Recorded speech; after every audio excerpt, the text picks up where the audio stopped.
लोकसभा चुनाव के पहले चरण में मतदान हुआ पूरा। 21 राज्यों और केंद्र शासित प्रदेशों की 102 सीटों पर मतदाताओं ने बढ़ चढ़कर लिया हिस्सा। 1625 उम्मीदवार मैदान में। भाजपा नेता मनोहर लाल ने जींद में कार्यकर्ताओं के साथ बैठक कर लोकसभा चुनाव के संबंध में दिए आवश्यक निर्देश। कहा, पार्टी के संकल्प पत्र के साथ बढ़ेंगे आगे। लोकसभा चुनाव को लेकर अंबाला कैंट के आर्या गर्ल्स कॉलेज में मॉक इलेक्शन कार्यक्रम का आयोजन। छात्राओं को मतदान के महत्व और डेमो से वोटिंग की प्रक्रिया समझाई। और टीबी मुक्त अभियान के तहत आज कैथल जिले में मनाया गया मेगा अडल्ट BCG वैक्सीनेशन दिवस। अब तक 52,000 लोगों का किया गया टीकाकरण। नमस्कार, मैं हूं शैली तनेजा। अब समाचार विस्तार से। लोकसभा चुनाव के पहले चरण के लिए सुबह 7 बजे से मतदान शुरू हुआ। पहले चरण के चुनाव में 21 राज्यों व केंद्र शासित प्रदेशों की कुल 102 सीटों पर वोटिंग हुई। इस चरण में मतदाता चुनावी मैदान में उतरे 1625 प्रत्याशियों के भाग्य का फैसला करेंगे। करीब 16 करोड़ से अधिक मतदाताओं ने अपने मत अधिकार का प्रयोग किया। शाम 5 बजे तक 102 सीटों पर करीब 60% मतदान हुआ। सबसे ज्यादा पश्चिम बंगाल में करीब 80% मतदान हुआ। तमिलनाडु में 62% से अधिक, मध्य प्रदेश में 63.25%, त्रिपुरा में 76.10%, मेघालय में लगभग 77% मतदान हुआ। वहीं सिक्किम में 67.48%, अरुणाचल प्रदेश में 64.48%, महाराष्ट्र में 54.85%, उत्तराखंड में 53.56%, बिहार में करीब 46%, जम्मू कश्मीर में 65% से अधिक, राजस्थान में 50% से अधिक, छत्तीसगढ़ में 63% से अधिक, उत्तर प्रदेश में करीब 58% मतदान हुआ। केंद्रीय गृह मंत्री अमित शाह ने आज गुजरात के गांधीनगर सीट से लोकसभा चुनाव के लिए अपना नामांकन दाखिल किया। इस दौरान उनके साथ गुजरात के मुख्यमंत्री भूपेंद्र भाई पटेल सहित अन्य बड़े नेता मौजूद रहे। गुजरात में लोकसभा की सभी 26 सीटों के लिए तीसरे चरण में 7 मई को वोट डाले जाएंगे। नामांकन दाखिल करने के बाद अमित शाह ने कहा, उनके लिए गर्व की बात है कि गांधीनगर सीट का प्रतिनिधित्व लाल कृष्ण आडवाणी और अटल जी ने किया और इस सीट से नरेंद्र मोदी खुद मतदाता भी हैं। गांधीनगर सीट से बड़ा है, मेरे लिए एक बड़ा गौरव का विषय है। जिस सीट पर से इसी क्षेत्र का प्रतिनिधित्व श्रद्धेय आडवाणी जी ने किया, श्रद्धेय अटल जी ने किया, और जिस सीट पर स्वयं नरेंद्र मोदी जी मतदाता है, उस सीट को प्रतिनिधित्व करने का मौका मुझे भारतीय जनता पार्टी ने दिया है। मैं इसी सीट पर से 30 साल से विधायक सांसद रहा हूं। यहीं पे बहुत छोटे से एक बूथ के कार्यकर्ता से संसद तक पहुंचा हूं। अपार प्रेम इस क्षेत्र की जनता ने मुझे दिया है। पूर्व मुख्यमंत्री एवं करनाल लोकसभा सीट से भाजपा प्रत्याशी मनोहर लाल आज सुबह जींद में पार्टी मुख्यालय पर सोनीपत सीट से प्रत्याशी मोहन लाल बड़ौली के चुनाव कार्यालय पहुंचे। इस दौरान उन्होंने कार्यकर्ताओं से बैठक कर जरूरी दिशा निर्देश दिए। बैठक के बाद प्रेस वार्ता करते हुए मनोहर लाल ने कहा, वो आज सोनीपत लोकसभा के दौरे पर हैं और सफीदों में कार्यकर्ताओं से मिलने के बाद गोहाना भी जाएंगे। उन्होंने बताया कि हमारी सरकार के शासनकाल में सीएम विंडो पर 13 लाख आवेदन आए, जिसमें से 11 लाख का समाधान किया गया। हमने तकनीकी आधार पर जनता को सुविधाएं मुहैया करवाई, जनता को पोर्टलों के माध्यम से ही घर बैठे सुविधाएं उपलब्ध करवाई। एक अन्य सवाल के जवाब में उन्होंने कहा कि कुछ ही लोग हैं जो विरोध कर रहे हैं, पर इससे भी हमें लाभ ही मिल रहा है। चुनिंदा लोगों के विरोध के कारण और अधिक लोग भाजपा में आ रहे हैं। वो जनता के बीच प्रधानमंत्री नरेंद्र मोदी के सफल शासनकाल की उपलब्धियों को लेकर जा रहे हैं। उन्होंने ये भी कहा कि वे पार्टी के संकल्प पत्र के साथ ही आगे बढ़ेंगे। 10 साल की जो सफलता और एक देश को जो दिशा दी गई है, इस दिशा के आधार पर और आगे बढ़ेंगे। हमारा घोषणा नहीं, संकल्प पत्र जारी हो गया है। उस संकल्प पत्र में जो जो चीज़ें बताई गई हैं, चाहे वो महिलाओं के हित में हो, चाहे युवाओं के हित में हो, किसानों के हित में हो, गरीबों के हित में हो, बहुत चीज़ें बताई गई हैं। कुछ लोग सिर्फ ऐसे होते हैं जो अपनी दबंगाई जो चलाते हैं, पहले चल जाती थी, अब चलती नहीं है। और उनको ये भी समझ में आ रहा है, अगर विरोध करने वाले 10 होते हैं और जितना ज़्यादा विरोध करते हैं, वहीं सैकड़ों लोग उस विरोध के परिणाम स्वरूप जो इकट्ठे होकर के भारतीय जनता पार्टी के साथ जुड़ते हैं, उनके विरोध के कारण से उनको लाभ हो रहा है। मान लो इतना सारा मैंने काम जो किया है सीएम विंडो के माध्यम से, आप उस सीएम विंडो को नकार रहे हैं। 13 लाख एप्लीकेशन पिछले 9.5 साल में सीएम विंडो पर आई, जिसमें 11 लाख से ऊपर लोगों का समाधान हुआ। अब हर किसी के समाधान होते नहीं है, समस्याएं तो बहुत ऐसी होती हैं। राज्यसभा सांसद कार्तिकेय शर्मा ने आज यमुनानगर का दौरा किया। इस दौरान पत्रकारों से बातचीत में उन्होंने विपक्ष द्वारा ईवीएम मशीन पर उठाए गए सवाल के जवाब में कहा कि पिछले 20 वर्षों से ईवीएम के माध्यम से ही चुनाव हो रहे हैं। 2 बार कांग्रेस ने और 2 बार भारतीय जनता पार्टी ने जीत हासिल की है। विपक्ष द्वारा ईवीएम मशीनों पर सवाल उठाने का कोई मतलब नहीं है। उन्होंने कहा, देश में तीसरी बार प्रधानमंत्री नरेंद्र मोदी की सरकार बनेगी और इसके लिए हम कड़ी मेहनत कर रहे हैं। विपक्ष का काम है अपनी बात रखना और विपक्ष अपनी बात रखता है। शायद उनके पास कोई सिस्टम होगा जो बताता होगा कि शायद ये नहीं होगा तो इतनी सीटें आएंगी, तो ये इस पे तो विपक्ष ही बता सकता है कि क्या उनकी क्या सोच है। पर मैं तो इतना मानता हूँ कि 2004 में भी, 2009 में भी ईवीएम का इस्तेमाल हुआ, 4 में भी, 14 में भी और 19 में भी। 2 चुनाव कांग्रेस जीती थी, 2 बीजेपी जीती थी। तो अब ईवीएम की बात करना उचित नहीं। चुनाव पिछले 24 साल से ईवीएम पे हो रहा है। 2004 से लेकर ये ईवीएम पे चुनाव हो रहा है, तो बैलेट पेपर की बात आई कहाँ से? हर चुनाव में एक रणनीति होती है और हर चुनाव का एक अपना महत्व होता है। मैं समझता हूँ इस चुनाव का सबसे बड़ा महत्व ये है कि देश को अगला प्रधानमंत्री कैसा मिले। तो अगला प्रधानमंत्री नरेंद्र मोदी जी से अच्छा कौन हो सकता है? तो मैं तो यही कहना चाहता हूँ कि तीसरी बार नरेंद्र मोदी जी को दोबारा चुनना चाहिए और ये इसके लिए हम सब लगेंगे और मेहनत करेंगे ताकि देश को आगे बढ़ाने।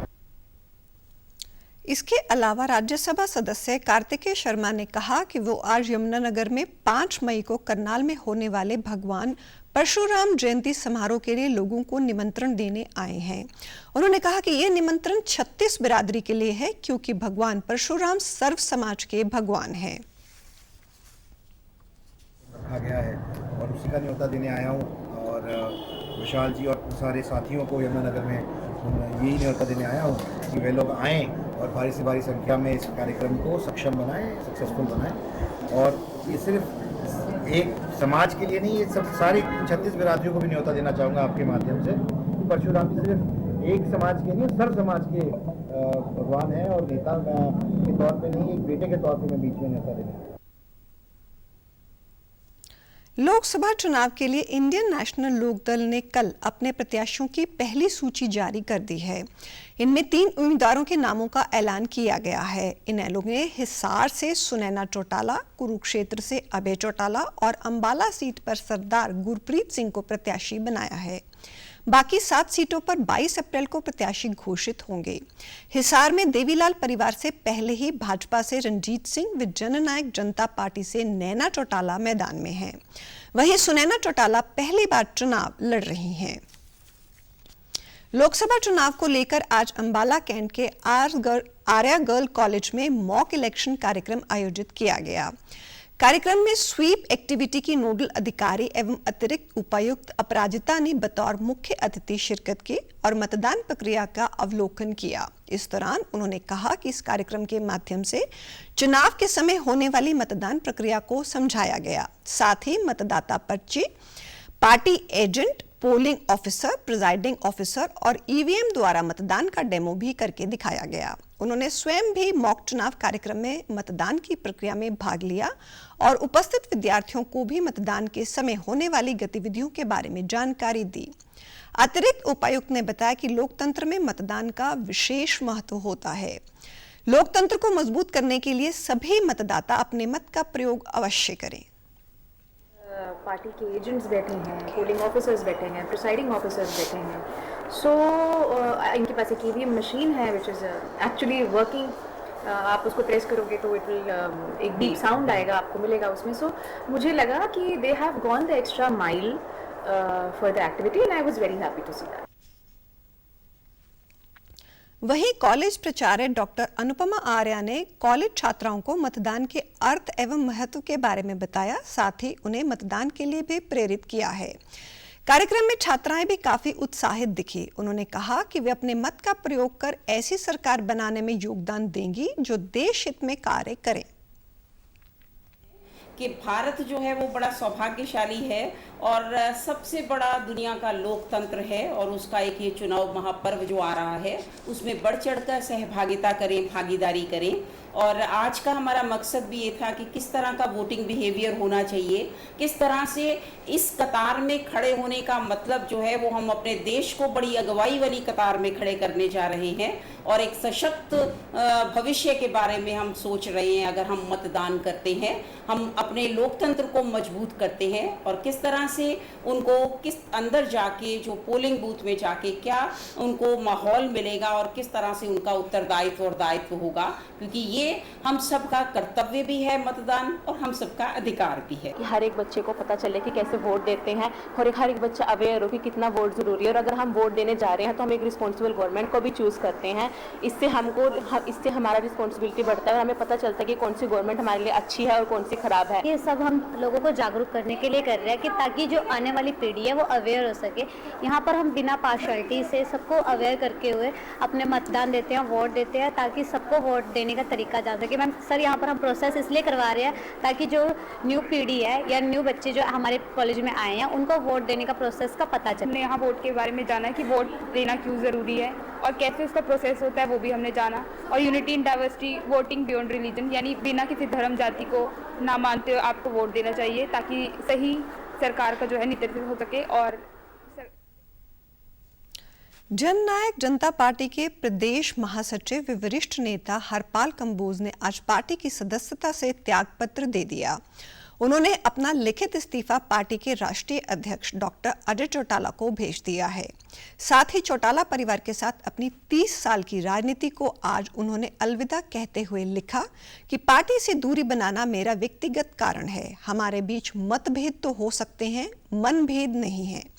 हरपाल कंबोज हरियाणा के उन चुनिंदा नेताओं में से हैं जो अजय चौटाला व पूर्व उप मुख्यमंत्री दुष्यंत चौटाला के परिवार के बेहद करीबी माने जाते रहे हैं। तो जजपा से अंबाला के शहरी जिला अध्यक्ष भी रहे हैं और 2019 में अंबाला शहर विधानसभा से पार्टी की टिकट पर चुनाव भी लड़ चुके हैं। पार्टी में पदाधिकारी रहा, हल्का अध्यक्ष रहा 7 साल, 4 साल जिले का अध्यक्ष रहा यूथ का, 5 साल जनरल का जिला अध्यक्ष रहा। चुनाव भी मैंने एमएलए का यहाँ से लड़ा, तो अब तक साथ थे पार्टी के साथ। लेकिन अब जो डिसीजन लिया है पार्टी से हमारा आगे जो संबंध इतना ही था, इसलिए हम आज पार्टी से इस्तीफा दें। नहीं, कोई कारण नहीं है, मेरे अपने व्यक्तिगत कारण है, उसके कारण हमने दिया है। मेरी कोई नाराजगी नहीं है किसी से। राजनीतिक इंसान तो वही है जिसके साथ लोग हैं, 4 सिरों की गिनती है। अब जो साथी साथ इतने सालों से साथ निभाते आ रहे हैं, साथ चल रहे हैं, तो उन्हीं के साथ, उन्हीं से मिलकर के डिसीजन लिया है। जैसे ही वो जो आदेश करेंगे उनके साथ। नहीं, अभी कोई किसी पार्टी का निर्णय लिया, ना किसी का ऑफर आया। अभी तो आज ही इस्तीफा दिया है। अभी वर्करों से मीटिंग करेंगे, मिलेंगे, उनसे बातचीत करेंगे, जैसा वो आगे विचार रखेंगे उस हिसाब से आगे कदम उठाएंगे। राष्ट्रीय स्वास्थ्य मिशन के तहत स्वास्थ्य विभाग द्वारा 2025 तक देश को टीबी मुक्त बनाने के उद्देश्य से वयस्कों को BCG का टीका लगाया जा रहा है। इसी कड़ी में आज कैथल में मेगा अडल्ट BCG वैक्सीनेशन दिवस मनाया गया। इसके तहत जिले के सरकारी अस्पतालों, PHC और डिस्पेंसरियों में 150 से अधिक जगहों पर कैंप लगाए गए। अब तक विभाग द्वारा करीब 52,000 लाभार्थियों का टीकाकरण किया जा चुका है। स्वास्थ्य विभाग का जिले में 2,61,000 लाभार्थियों का टीकाकरण करने का लक्ष्य है। इस बारे में जिला टीकाकरण अधिकारी डॉक्टर नवराज ने कहा कि जिले में स्वास्थ्य कर्मियों और आंगनबाड़ी कार्यकर्ताओं की मदद से लोगों को टीकाकरण के बारे में जागरूक किया जा रहा है। और टीबी के पहले जो मरीज ठीक हो चुके हैं उनको भी लगना है इंजेक्शन, वो उनको मोबिलाइज करने में हमारी हेल्प कर रहे हैं। प्रधानमंत्री जी का कहना है कि 2025 तक हमने टीबी मुक्त करना है देश को, उसके लिए ये वैक्सीनेशन किया जा रहा है। और मेरी सभी से यही अपील है, इस इंजेक्शन को लगवाया जाए जो इसमें इंक्लूजन क्राइटेरिया में आते हैं। डिस्पेंसरी प्रभारी डॉक्टर विकास और एएनएम सुदेश कुमारी ने कहा कि लोग जागरूक हैं और स्वेच्छा से टीकाकरण करवाने आ रहे हैं। पहले ये टीका छोटे बच्चों को लगाया जाता था, लेकिन अब पूरे देश को टीबी से निजात दिलाने के लिए ये सभी लोगों को लगाया जा रहा है। ये जो बीसीजी वैक्सीन है ये 18 प्लस से सबको लगाया जा रहा है और जिसकी उम्र 60 से ऊपर है उनको तो सभी को लगेगा। कोई अगर 18 से ऊपर का है और वो खुद बताता है कि वो स्मोकिंग करता है तो उसको लगेगा, और किसी को जो 18 प्लस का है, किसी को डायबिटीज़ है, मधुमेह की बीमारी है, उसको लगेगा। लोगों को काफ़ी अवेयरनेस है और इसके लिए हमारी आशा वर्कर भी घर घर जाके इसके बारे में लोगों को बता रही है कि टीबी का टीका लगवाना कितना ज़रूरी है, ताकि हमारा देश है जो टीबी मुक्त हो पाए। हर एक आंगनवाड़ी में जा कर लगवा रहे हैं। आशा वर्कर हमारी हेल्प कर रही है और सभी को एरिया में जा कर के हर घर में सर्वे करके बता रही है भाई टीबी से बीमारी से बचाव के टीके लग रहे हैं और सभी को 18 प्लस एज वालों को सभी को टीका लगेगा और सभी 60 प्लस वालों को तो सभी को लगेगा। शुगर की बीमारी है, जैसे बीपी वगैरह है, जिसको स्मोकिंग कर रहे हैं उनको सभी को टीका लगेगा ये। और बहुत ही अच्छी सरकार की ये योजना है जिससे सभी को टीबी की बीमारी से बचाव किया जा सके। टीकाकरण करवाने वाले लोगों ने कहा कि सरकार का ये बहुत अच्छा कदम है। इससे जहां लोगों को स्वास्थ्य लाभ मिलेगा, वहीं भारत को टीबी मुक्त बनाने में भी मदद मिलेगी। अच्छा कदम है, हम पीवीसी का टीका लगवाया है ताकि भाई हमें टीबी ना हो, आगे के लिए सुरक्षित रहे। ये मानना अच्छा है जी, अच्छा कदम है सरकार का, हमारे देश में सुरक्षित रहे और अच्छा रहे लोग। मैं यहाँ बीसीजी का इंजेक्शन लगवाने आया था। मीना जी और सुमन मैडम जी की तरफ से मैं आया हूँ, उन्होंने मुझे कॉल करके बुलाया था, मैंने इंजेक्शन लगवा लिया। उम्मीद करता हूँ इसके अच्छे रिजल्ट निकले और अपना देश टीबी मुक्त हो। हम मानते हैं सरकार ने अच्छा कदम उठाया है और इसके पॉजिटिव रिजल्ट आए। जी टीका लगवाने आई, मेरा नाम सुमित्रा है, मैं टीका लगवाने आई हूँ और सरकार जो भी कर रही बहुत अच्छा कर रही है जी। टीबी की बीमारी नहीं होगी और बहुत अच्छा कदम है। पिछले दिनों जींद के निर्वाणा क्षेत्र में दाता सिंह वाला बॉर्डर पर किसानों के प्रदर्शन के समय उनकी पुलिस के साथ हुई झड़प में किसान शुभकरण की मौत हो गई थी। इसको लेकर किसानों ने हरियाणा पुलिस के खिलाफ हरियाणा एवं पंजाब उच्च न्यायालय में याचिका दायर की थी। याचिका के संबंध में हाई कोर्ट के पूर्व जस्टिस जयश्री ठाकुर, हरियाणा के एडीजीपी अमिताभ सिंह ढिल्लों व पंजाब के एडीजीपी प्रमोद बन ने कल निर्वाणा में किसानों की 15 सदस्यीय कमेटी से मुलाकात की और मौके पर जाकर मुआयना किया। साथ ही उन्होंने खन्नौरी बॉर्डर का भी दौरा किया। किसानों ने पूर्व जस्टिस जयश्री ठाकुर के सामने कई मांगे रखी। भारतीय किसान यूनियन के पंजाब अध्यक्ष बलबीर सिंह राजेवाल ने बताया कि वह शुभकरण मौत मामले में जांच कर रही 3 सदस्यीय कमेटी से मिले हैं। कमेटी ने उनकी बातों को सुना और चंडीगढ़ के किसान भवन में 6 मई को सभी गवाहों को पेश होने के लिए कहा गया। इस दिन 30 घायलों व मृतक शुभकरण के परिजनों को भी पेश किया जाएगा। साथ ही किसानों ने शुभकरण की मौत की जांच हरियाणा से बाहर करने की मांग की, जिसे पूर्व जस्टिस ने स्वीकार कर लिया।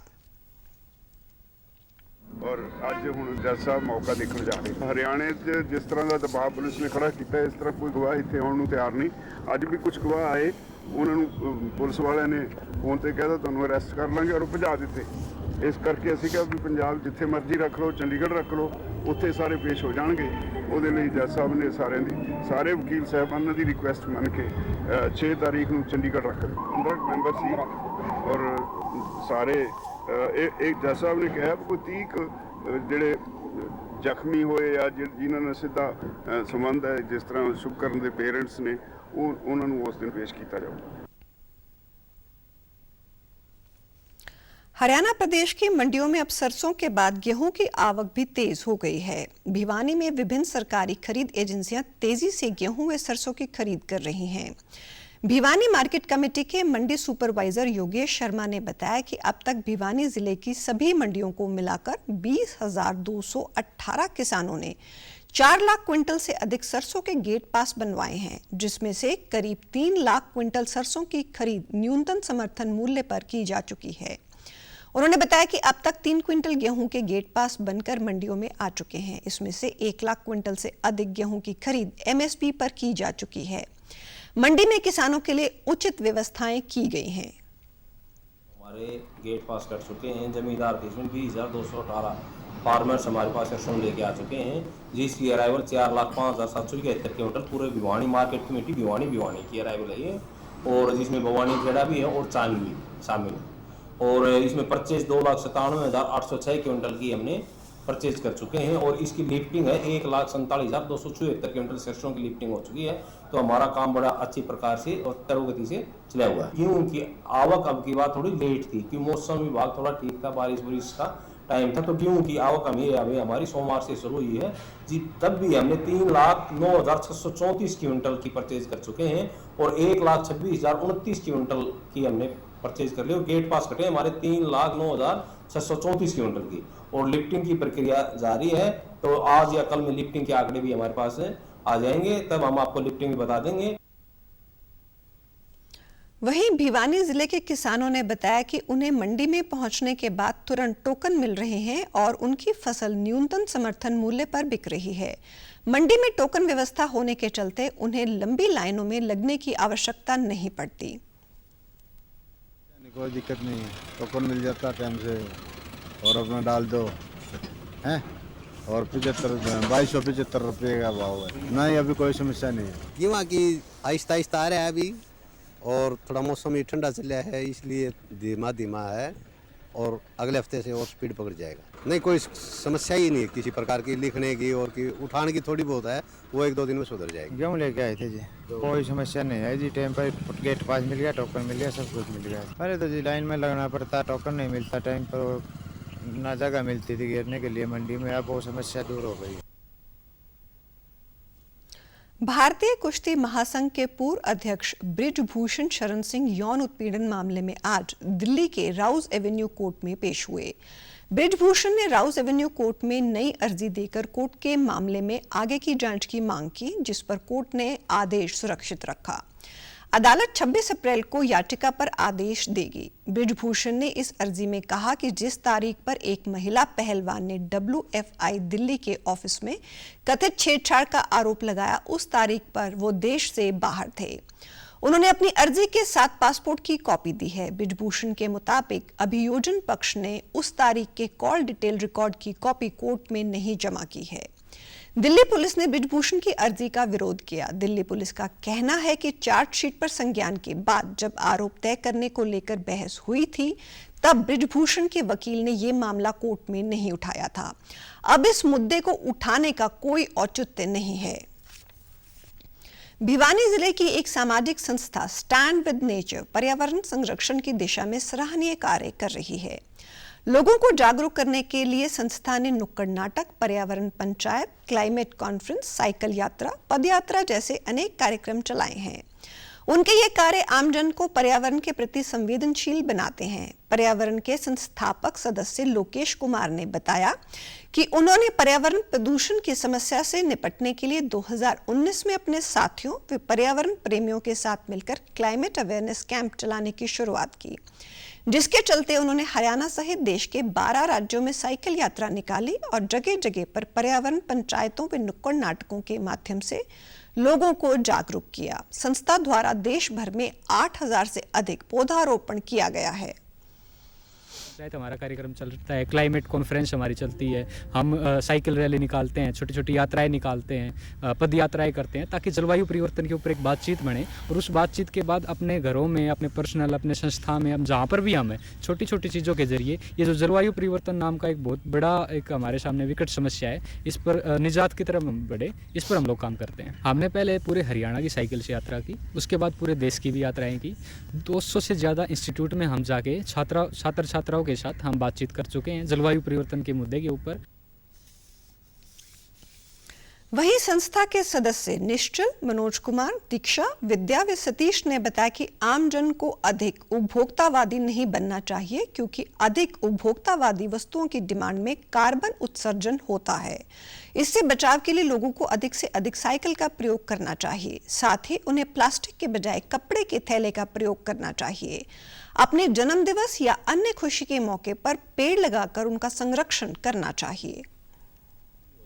जैसे हम अपने दैनिक जीवन में भी 5 छोटी छोटी आदतें भी सुधार कर लें तो भी क्लाइमेट चेंज में कंट्रीब्यूशन दे सकते हैं। पहली, जैसे हम नॉर्मल के काम साइकिल से करें, साइकिल का यूज़ ज़्यादा से ज़्यादा करें। घर में जैसे पंखे कूलर ज़्यादा ना चलाएं, चला रहे हैं तो कहीं कमरे से बाहर निकल रहे तो उसे बंद रखें, क्योंकि कार्बन उत्सर्जन ज़्यादा होता है। पर्यावरण को संभाल के रखा जाए, इसको स्वच्छ रखा जाए, और वो हमारे अपने हाथ में है। इसके लिए सबसे पहले तो ये है कि हमारे घर में जो भी सामान आ रहा है, प्लास्टिक को यूज़ ना करें। हम जो भी सामान आ रहा है अपना थैला लेके जाएं, थैले में हम लेके आएँ उसको। दूसरा ये है कि फ़ास्ट फूड को हम बिल्कुल बंद कर दें, उससे भी हमारे अंदर जो बीमारियां हैं वो ज़्यादा आ रही हैं बच्चों के अंदर। बच्चे क्या है कि ज़्यादा फास्ट फूड खा रहे हैं तो उससे बीमारियां बढ़ रही हैं। दूसरा ये तीसरी बात ये है कि हमारे जितने भी जोड़ हैं गांव में उनको संरक्षित रखा जाए, उनके पास पेड़ पौधे लगाए जाएं। हमारी क्लास वालों को पर्यावरण के लिए मोटिवेट करते हैं।